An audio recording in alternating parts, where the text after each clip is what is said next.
இந்த மாதிரி வானத்துல மேஜிக்கலா தெரியக்கூடிய வண்ணமயமான இயற்கை ஒளிக்கு பேர் தான் அரோரா borealis. சூரியன் பொதுவா சாலிட், லிக்விட், கேஸ், பிளாஸ்மா அப்படின்னு 4 நிலைகள்ல இருக்கிறது எல்லாருக்கும் தெரியும். சூரியனோட வெளிப்புற அடுக்கான கொரோனா அதிகமான வெளிச்சத்தையும் வெப்பத்தையும் வெளியிடுது. இததான் கொரோனல் மாஸ் எஜெக்ஷன் சொல்றோம்.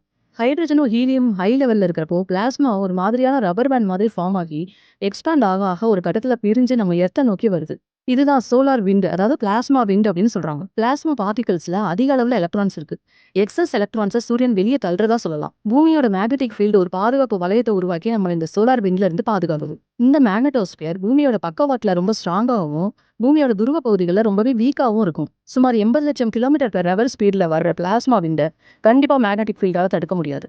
ஸோ மேக்னட்டோஸ்பியரோட வளையங்கள்ல இந்த பிளாஸ்மா டிராவல் ஆகி பூமியோட நார்த் அண்ட் சவுத் போல்ஸ்ல இணையுது. அதே மாதிரி பின்பக்கம் மேக்னட்டோஸ்பியர் எக்ஸ்பேண்ட் ஆகி திரும்ப ரப்பர் பேண்ட் மாதிரி கட் ஆயிரும். இந்த மேக்னட்டோஸ்பியர் கூட பிளாஸ்மா ஒன்றிணையும் போதுதான் ஹை எனர்ஜி எலக்ட்ரான்ஸ் எல்லாம் நிரம்பி இருக்கிற பிளாஸ்மா வளிமண்டலத்துல இறங்குறப்போ அதுல இருக்கிற நைட்ரஜன் மற்றும் ஆக்சிஜனுக்கு அதோட எனர்ஜியை டிரான்ஸ்ஃபர் பண்ணுது. அப்போ ஒரு பிரகாசமான வெளிச்சத்தை வெளியிடுது. ஆக்சிஜன் அந்த வெளிச்சத்தை வெளியிடும் போது மஞ்சள் கலந்த பச்சை மற்றும் சிவப்பு நிறத்திலையும் நைட்ரஜன் ப்ளூ கலர்லயும் வெளியிடுமா.